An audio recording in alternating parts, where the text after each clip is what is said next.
Dear friends, welcome to Biblical Parivartana and welcome to Daily Devotions.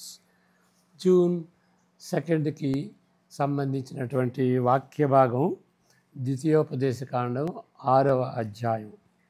దీనికి ఒక title ఇవ్వాలి అని అంటే, పిల్లలు ప్రశ్నించకుండా మౌనంగా ఉండాలా అనేటువంటి ప్రశ్నకి ఇక్కడ ఈ వాక్య భాగంలో మనకి జవాబు దొరుకుద్ది. ప్రార్థన చేసుకుందాం. May the words of my mouth and the meditation of our hearts be acceptable in thy sight, our rock and redeemer. Amen. 6వ అధ్యాయం చదువుకుందాం. మనం వాక్యం చదువుకుంటే దాని సందర్భం తెలుస్తుంది. చదువుకోకుండా ఉంటే ఒక విధంగా ఆలోచనలు మరి కొత్తగా ఫ్రెష్గా ఉండాలంటే వాక్యం చదువుకోకుండా చెబితే బాగుంటుంది అనేటువంటి టెంప్టేషన్లో పడతాం. కానీ వాక్యం చదువుకుని వాక్యంలో ఏమున్నది అని తెలుసుకోవటమే బెటర్. వాక్యం చదువుకునేటప్పుడు కూడా దేవుడు మనతో మాట్లాడవచ్చు కదా. ఈ నోట్స్ చదవకుండానే దేవుడు మనతో మాట్లాడవచ్చు. కాబట్టి అంతేకాదు, చదువుకుంటే ఏంటంటే ఈ పాయింట్ ఈ వాక్యం నుండి వచ్చింది అనేటువంటి రీతిగా. కాబట్టి మనం వాక్యం అధ్యాయం చదువుకున్నప్పుడు దాని నుండి ఏ పాఠాలు నేర్చుకోవచ్చు. అంతేగాని వేరే చోటకి పరిగెరుకున్నట్టుగా వెళ్లకుండా ఉంటే బాగుంటుంది. ఆ విధంగా వెళితే ఏంటంటే ఈ అధ్యాయంలో ఉన్నటువంటి సత్యాలు మనం క్షుణ్ణంగా తెలుసుకోలేము. దేవుని స్వరాన్ని ఆ విధంగా వినలేం. నీవును నీ కుమారుడును నీ కుమారుని కుమారుడును నీ దేవుడైన యెహోవాకు భయపడి నేను నీకు ఆజ్ఞాపించు ఆయన కట్టడలన్నీయు ఆజ్ఞలన్నీయు నీ జీవిత దినములన్నిటను గైకొనుచు నీవు దీర్ఘాయుష్మంతుడవగినట్లు మీరు స్వాధీనపరుచుకొనుటకు ఏరు దాటి వెళ్ళుతున్న దేశమందు మీరు జరుపుకొనుటకు మీకు బోధింపవలనని మీ దేవుడైన యెహోవా ఆజ్ఞాపించిన ధర్మమంతయు అనగా కట్టడలు విధులు ఇవే. నీ దేవుడైన కాబట్టి ఇశ్రాయేలు నీ పితరుల దేవుడైన యెహోవా నీతో చెప్పిన ప్రకారము పాలు తేనెలు ప్రవహించు దేశంలో మేలు కలిగి బహుగా అభివృద్ధి నొందినట్లు నీవు వాటిని విని అనుసరించి నడుచుకొనవలెను. ఇశ్రాయేలు వినుము, మన దేవుడైన యెహోవా అద్వితీయుడగు యెహోవా. నీ పూర్ణ హృదయంతోనూ నీ పూర్ణాత్మతోనూ నీ పూర్ణ శక్తితోనూ నీ దేవుడైన యెహోవాను ప్రేమింపవలెను. నేను నీకు ఆజ్ఞాపించు ఈ మాటలు నీ హృదయములో ఉండవలెను.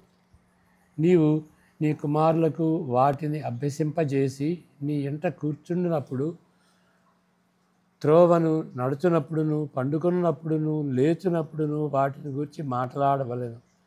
సూచనగా వాటిని నీ చేతికి కట్టుకొనవలెను. అవి నీ కన్నుల నడుమ బాసికముల వలె ఉండవలెను. నీ ఇంట ద్వారబంధముల మీదను నీ గౌనుల మీదను వాటిని వ్రాయవలెను. నీ దేవుడైన యెహోవా నీ పితరులైన అబ్రహాము ఇస్సాకు యాకోబుతో చేసిన ప్రమాణమును బట్టి నిన్ను ఆ దేశంలో ప్రవేశపెట్టి నీవు కట్టని గొప్ప మంచి పురములను, నీవు నింపని మంచి ద్రవ్యముల చేత నింపబడిన ఎండ్లను, నీవు త్రవ్వబడిన బావులను, నీవు నాటని ద్రాక్ష తోటలను, ఒలీవల తోటలను నీకిచ్చిన తరువాత నీవు తిని తృప్తి పొందినప్పుడు దాసుల గృహమైన దేశము ఐగుప్తు దేశములో నుండి నిన్ను రప్పించిన యెహోవాను మరవకుండా నీవు జాగ్రత్త పడుము. నీ దేవుడైన యెహోవాకు భయపడి ఆయనను సేవించి ఆయన పేరట ప్రమాణము చేయవలెను. మీరు ఇతర దేవతలను అనగా మీ చుట్టూనున్న జనముల దేవతలను సేవింపకూడదు. నీ మధ్యను నీ దేవుడైన యెహోవా రోషం గల దేవుడు గనుక నీ దేవుడైన యెహోవా కోపాగ్ని ఒకవేళ నీ మీద రగులుకొని దేశంలో ఉండకుండా నిన్ను నశింపజేయను. మీరు మస్సాలో మీ దేవుడైన యెహోవాను శోధించినట్లు ఆయనను శోధింపకూడదు. మీ దేవుడైన యెహోవా ఆజ్ఞలను అనగా ఆయన నీకు నియమించిన శాసనములను కట్టడములను జాగ్రత్తగా ఆచరింపవలెను. నీకు మేలు కలుగునట్లును నీ ఎదుట నుండి నీ సమస్త శత్రువులను వెళ్ళగొట్టేదననియు యెహోవా చెప్పిన ప్రకారము నీ పితరులతో ప్రమాణం చేసిన ఆ మంచి దేశంలో నీవు ప్రవేశించి దాన్ని స్వాధీనపరచుకున్నట్లును నీవు యెహోవా దృష్టికి యథార్థమైనదియు ఉత్తమమైనదియు చేయవలెను. ఇక మీదట నీ కుమారుడు మన దేవుడైన యెహోవా మీకు ఆజ్ఞాపించిన శాసనములు కట్టడలు విధులు ఏవని నిన్ను అడుగునప్పుడు నీవు నీ కుమారునితో ఇట్లు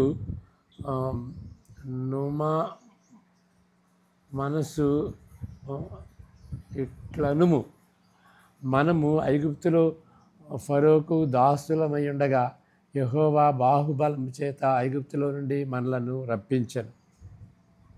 మరియు యెహోవా ఐగుప్తు మీదను ఫరో మీదను అతని ఇంటి వారందరి మీదను బాధకరములైన గొప్ప సూచక క్రియలను అద్భుతములను మన కన్నుల ఎదుట కనుపరిచి తాను తన పితరులతో ప్రమాణం చేసిన దేశమును మనకిచ్చి మనలను దానిలో ప్రవేశపెట్టుటకు అక్కడ నుండి మనలను రప్పించెను.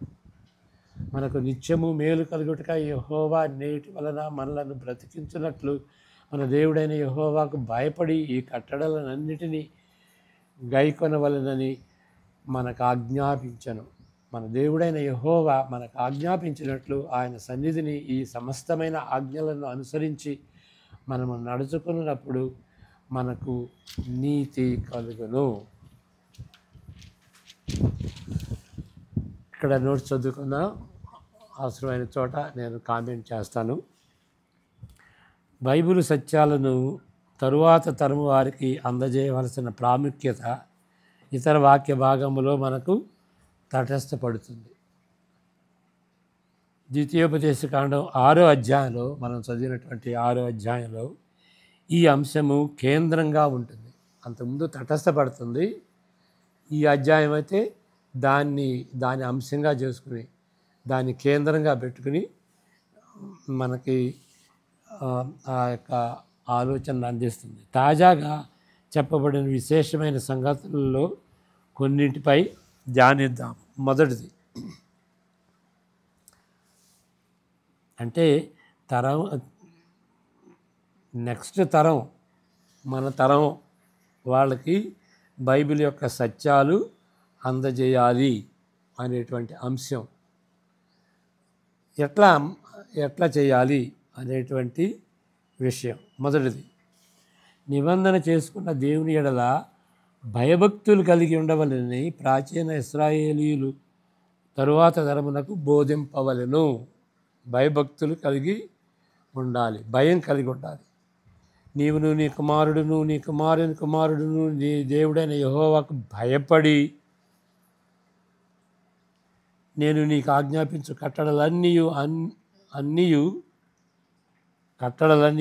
ఆజ్ఞలన్నీయు నీ జీవిత దినములన్నిటను గైకొనవలనని మోషే ప్రజలకు బోధించుతున్నాడు. భవిష్యత్తులో వీటి అర్థమును ఒక కుమారుడు అడిగిన ఎడల తన తండ్రి వాటి సందర్భమును జవాబు చెప్పాలి. ఏ విధంగా జవాబు చెప్పాలి? ఏ సందర్భంలో ఇది జరిగింది? ఐగుప్తు నుండి విడుదల, ది ఎక్సోడస్, SXE క్యాపిటల్ అంటే ఐగుప్తు నుండి విడుదల పొందిన దాన్ని అది ఎక్సోడస్ అని అంటారు. ఐగుప్తు అనేది కూడా అనవసరం లేదు. ఎక్సోడస్ అంటే ఐగుప్తు నుండి విడుదల అని అర్థం. సినాయి నిబంధనను గూర్చి చెప్పవలెను.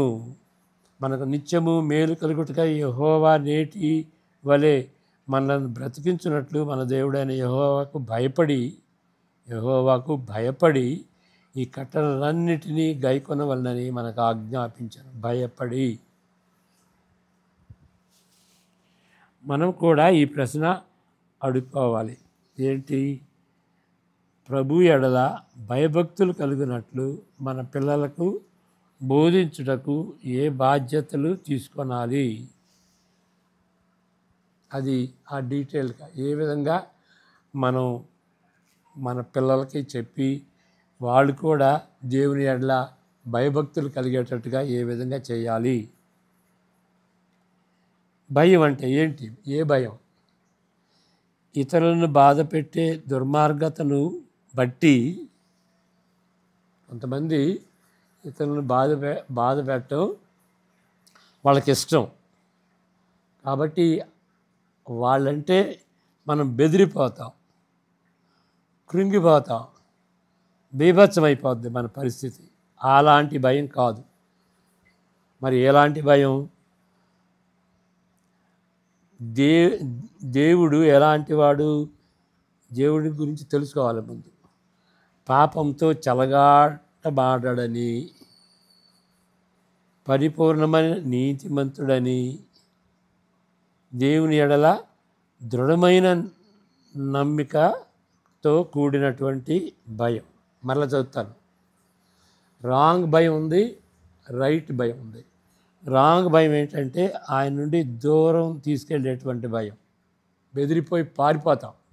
అయ్యో ఈయన అంటే లాభం లేదు, ఏదో తుఫాన్ వచ్చినట్టుగా, సునామీ వచ్చినట్టుగా, కోవిడ్ ఉపద్రవం వచ్చినట్టుగా దాని నుండి పారిపోవటం. అలాంటి భయం కాదు. అలాంటి భయం ఏం చేస్తుంది? పారిపోయేటట్టు చేస్తుంది.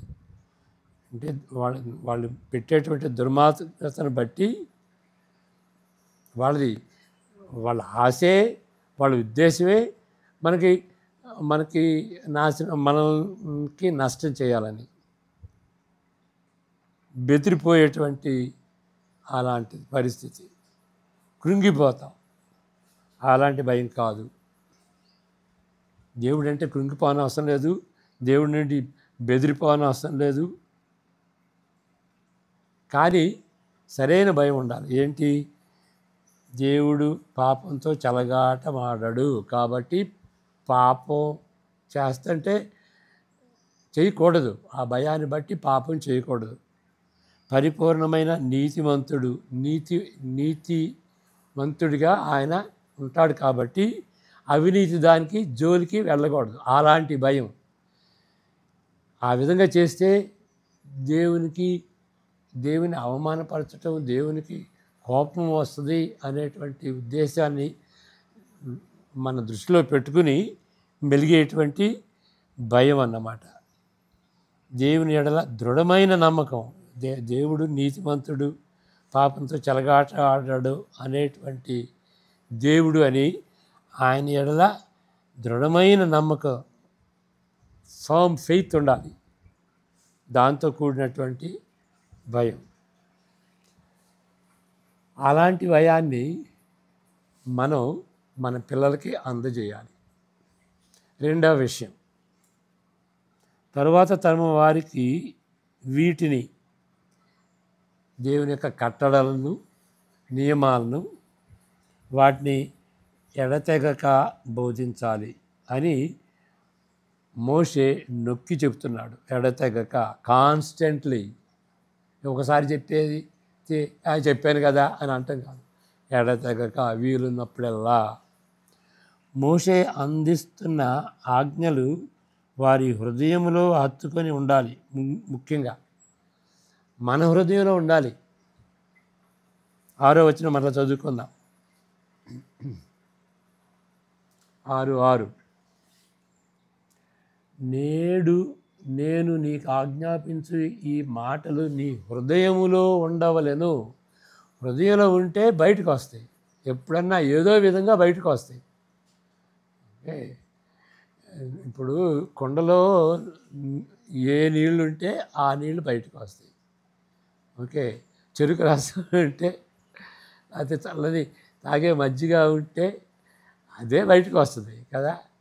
లేకపోతే దానిలో కలుషితం ఉన్నటువంటి, విషం ఉన్నటువంటి నీళ్ళుంటే మురికి నీళ్ళు ఉంటే అదే బయటకు వస్తుంది. కాబట్టి హృదయంలో దేవుని యొక్క కట్టడలు, విధులు మన హృదయంలో ఉండాలి.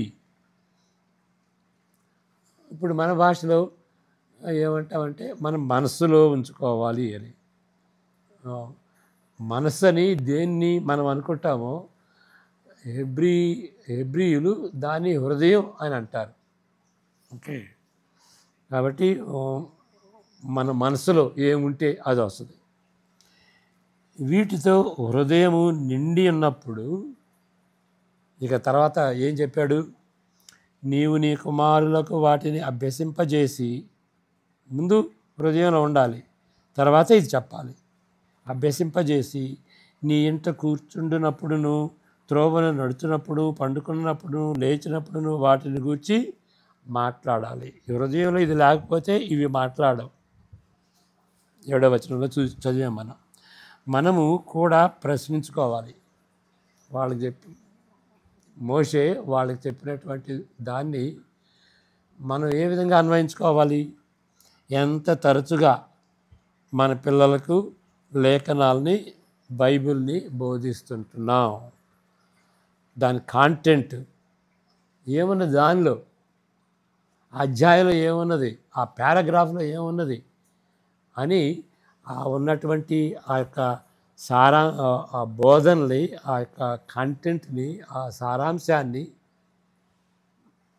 దాని పిల్లలకి మనం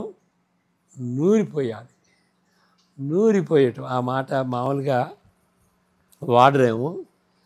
నూరిపోయటం అంటే అది నూరి ఎప్పుడు పోస్తాం? పిల్లలకి ఉగ్గుపాలతో ఆముదం కానీ ఏదైనా మెడిసిన్ కానీ ఉగ్గుపాలతో అది కలిపి నోట్లో పోస్తాం కదా, అది ఆ విధంగా నూరిపోయటం అనేటువంటిది.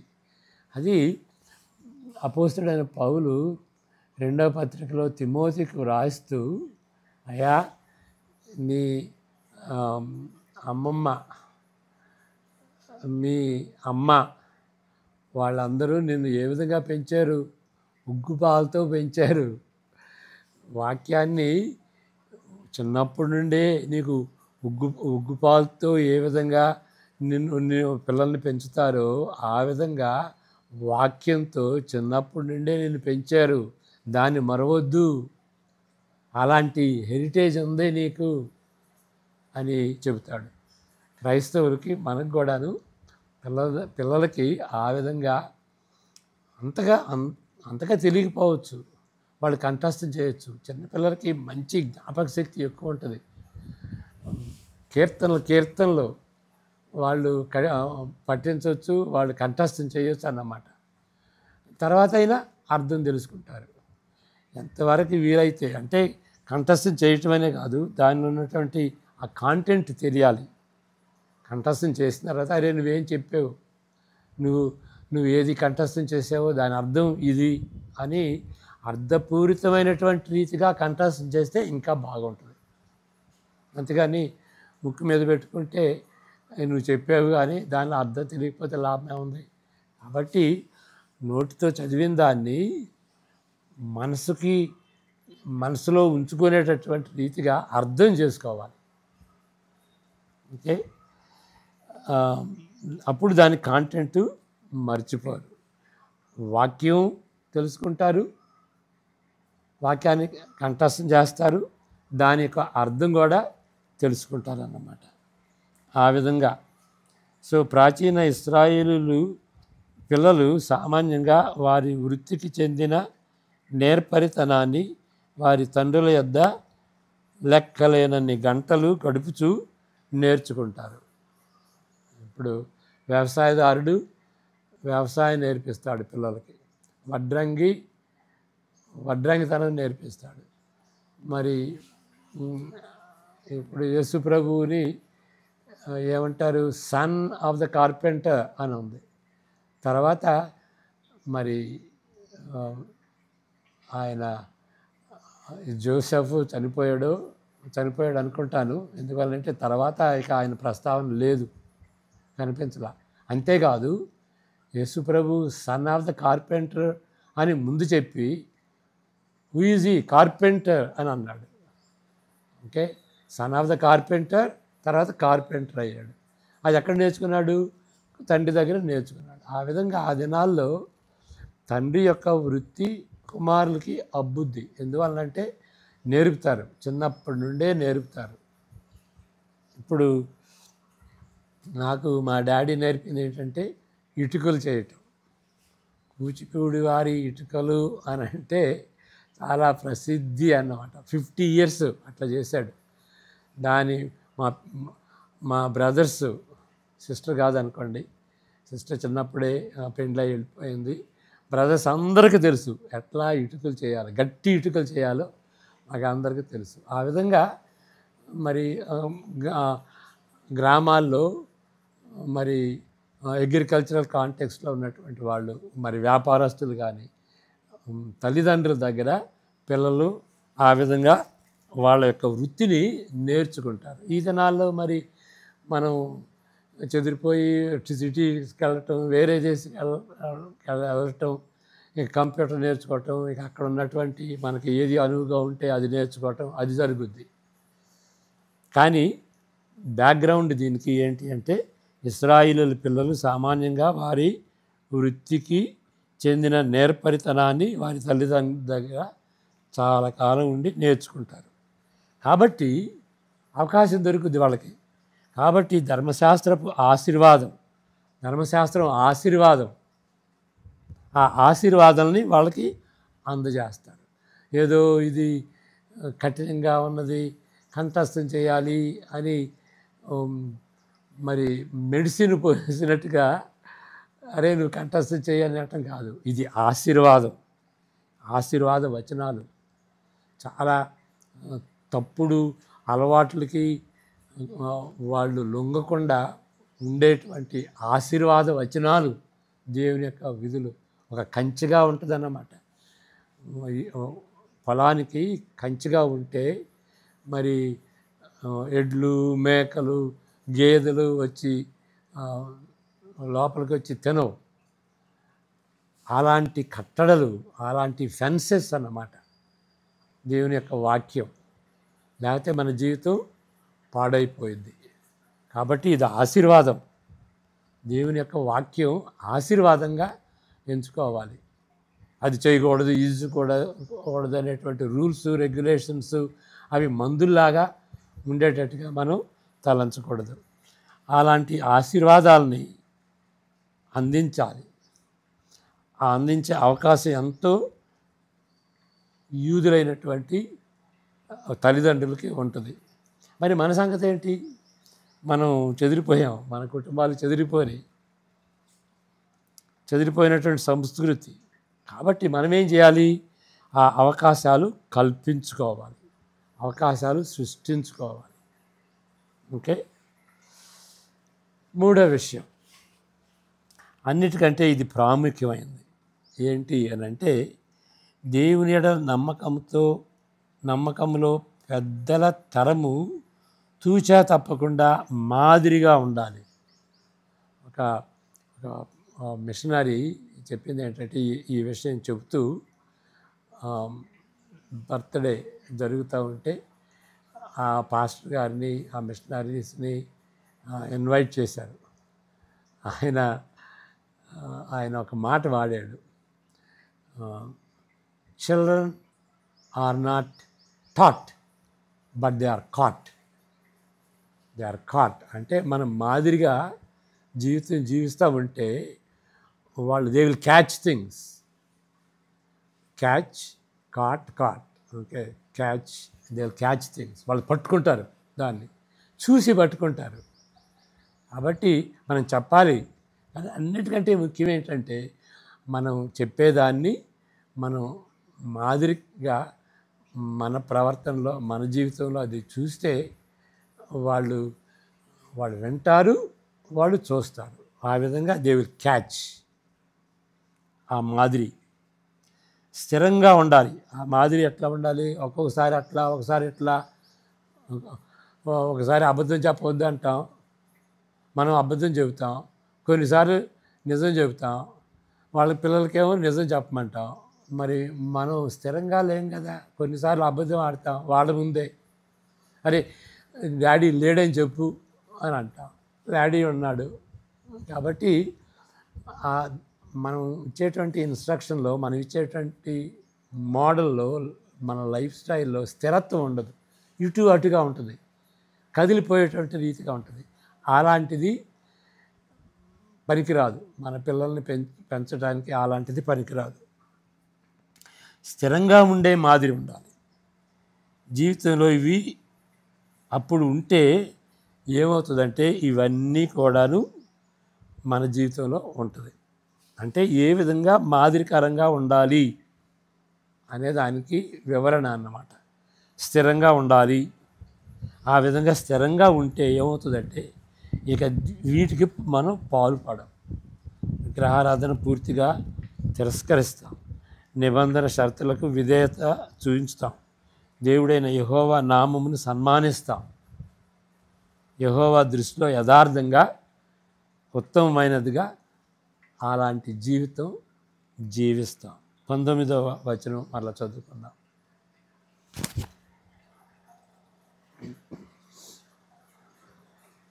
యెహోవా చెప్పిన ప్రకారము మీ పితరులతో ప్రమాణము చేసిన ఆ మంచి దేశంలో నీవు ప్రవేశించి దాన్ని స్వాధీనపరచుకున్నట్లు నీవు యెహోవా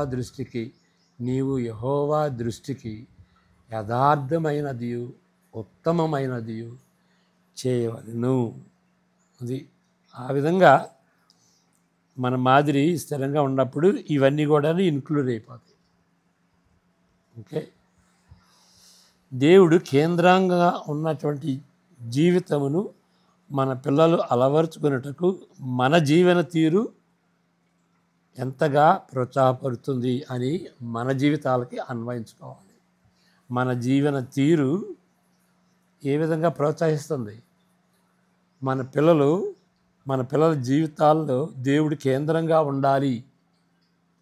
ఉండటానికి మన మాదిరి ఏ విధంగా ప్రోత్సహిస్తుంది అని అలాంటి ప్రశ్నలు మనం అడుక్కుని తలంచుకుని పర్ఫెక్ట్గా ఉండలేము, కానీ పర్ఫెక్ట్గా ఉండాలి అని ఆశించాలి. ఓకే, ఇక్కడ ఈ ఒక డినామినేషన్ ఉంది, మెథడిస్ట్ డినామినేషను. దానిలో యునైటెడ్ మెథడిస్టు చాలా రకాలు ఉన్నాయి. ఫ్రీ మెథడిస్ట్ అని ఉంటుంది.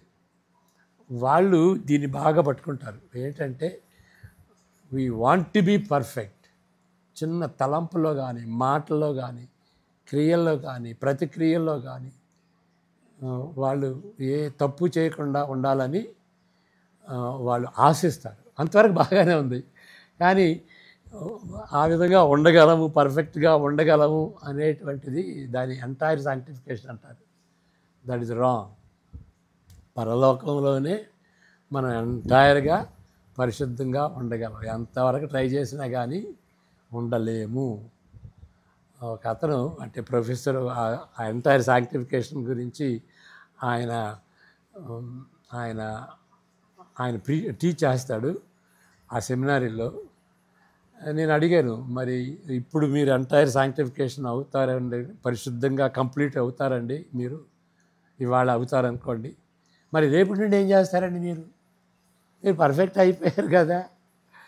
కాబట్టి నో అది తప్పు అన్నమాట. కానీ ఆ విధంగా ఉండాలి అని ఆశించాలి. పడిపోయినప్పుడు పడిపోతాం, తప్పకుండా పడిపోతాం. ఇప్పుడు నేను చిన్నప్పుడు అనుకునేవాడు పర్ఫెక్ట్ రా అనుకునేవాళ్ళు. ఓకే, అంటే బయట ప్రవర్తన చూసి పర్ఫెక్ట్ రా అనుకునేవాళ్ళు. నాకు దేవుడు చూపించాడు, నువ్వు పర్ఫెక్ట్ వా అని. ఓకే, కన్నీరు కార్చేటట్టుగా దేవుడు చూపించాడు అన్నమాట. I'm grateful. ఎందువల్లంటే పర్ఫెక్ట్గా ఉన్నటువంటి వాడితో జీవించడం కష్టం. వాడికి సువార్త అవసరం లేదు, వాడి గర్విష్ట అవుతాడు. ఓకే, ఏ క్రైస్తవుడు కూడాను గర్వపడటానికి వీల్లేదు. ప్రతి డిపార్ట్మెంట్లో కూడాను మనం తప్పిపోయాం. మన పుట్టుకతోనే అవి అలవరుచుకున్నాం. దాన్ని టోటల్ డిప్రావిటీ అంటారు. కాబట్టి అలాంటి పరిస్థితుల్లో కంప్లీట్గా పర్ఫెక్ట్గా ఉండటం అవసరం లేదు. మా ప్రొఫెసర్ ఒక మాట చెప్తాడు ఈ మాదిరి గురించి.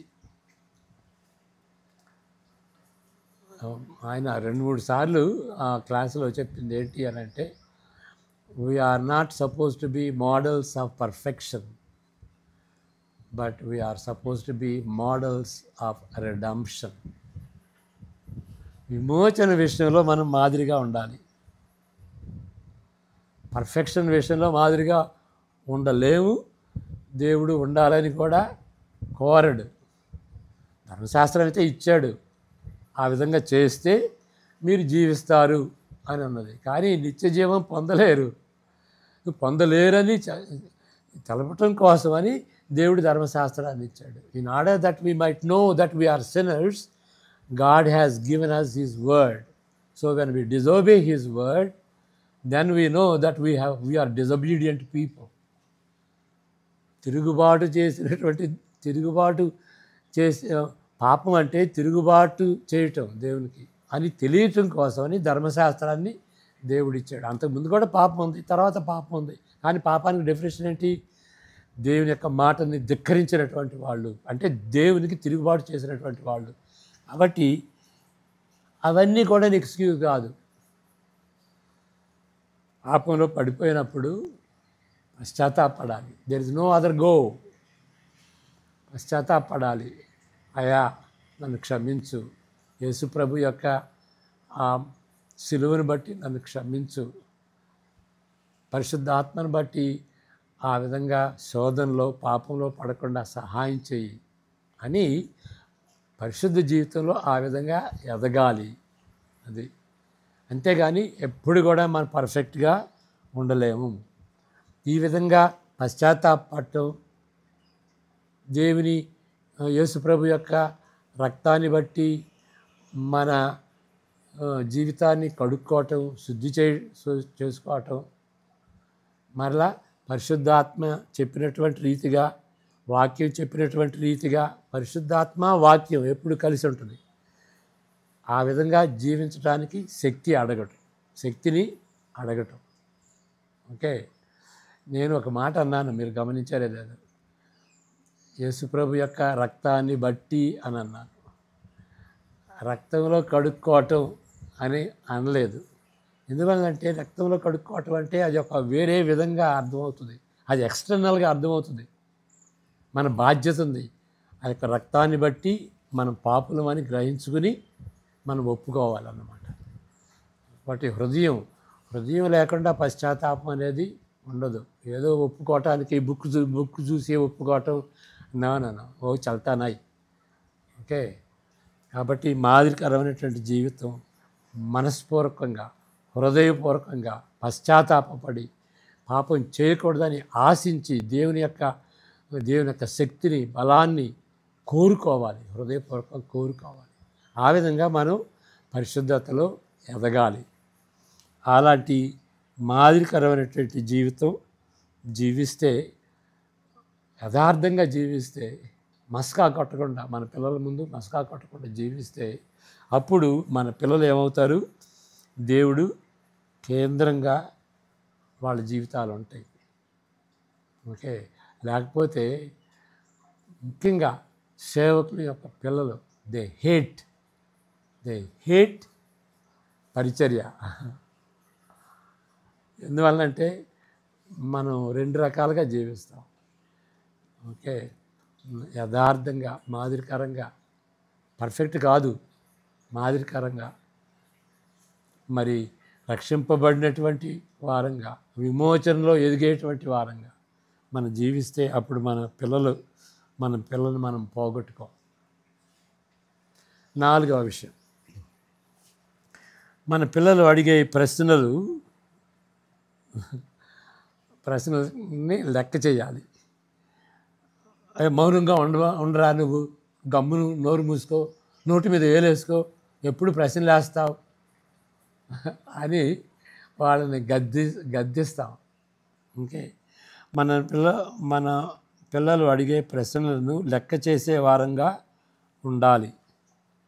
20 నుండి 25 వరకు మనం చదువుకున్నాం. నటన కానీ,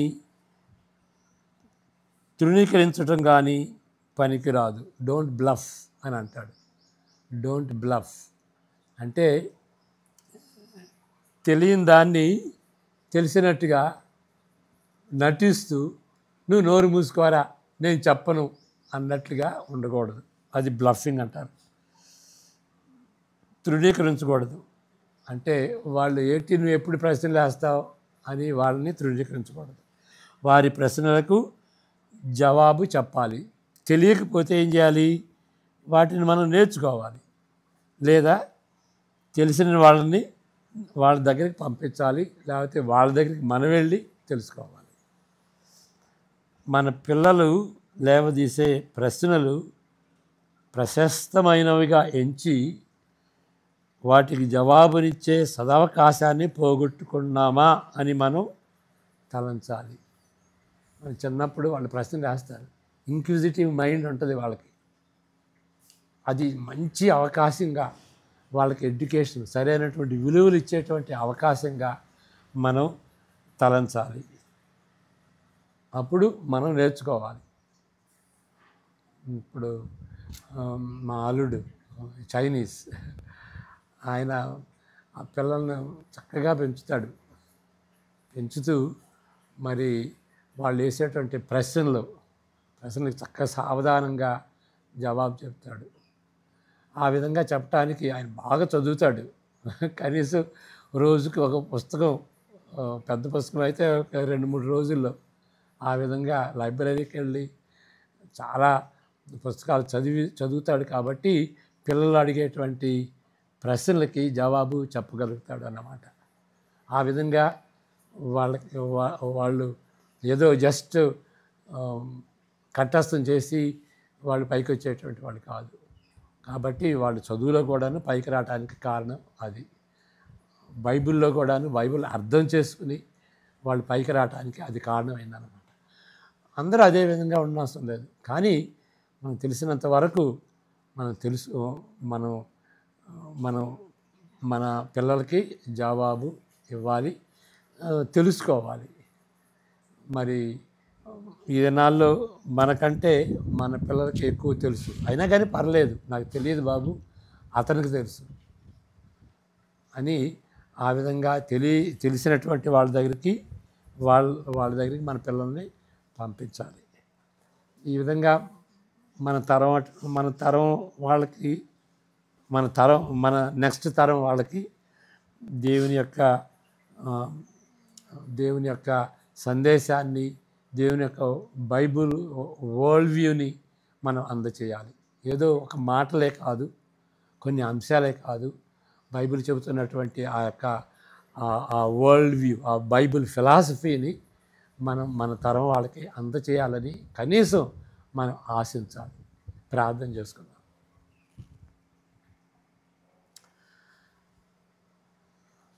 ప్రభువా, మరి పిల్లలను పెంచేటువంటి విషయంలో ఎవరు గ్రాడ్యుయేట్ కాదు, మేమందరము ఏదో రీతిగా తప్పిపోయాం. ప్రభువా, మమ్మల్ని క్షమించండి.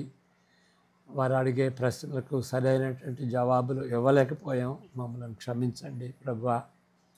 మరి అవకాశం ఉన్నప్పుడు వాటిని సదవకాశాలుగా ఎంచుకుని మా పిల్లలను పోగొట్టుకోకుండా చిన్న వయసులోనే వారికి సువార్త చెప్పించి, సువార్త కలిగినటువంటి విశ్వాసులంగా మా జీవితాలు మేము మోడల్ చేసుకోవడానికి సహాయం దయచేయమని యేసు ప్రభు పేరట వేడుకుంటున్నాం తండ్రి. ఆమెన్. God bless you.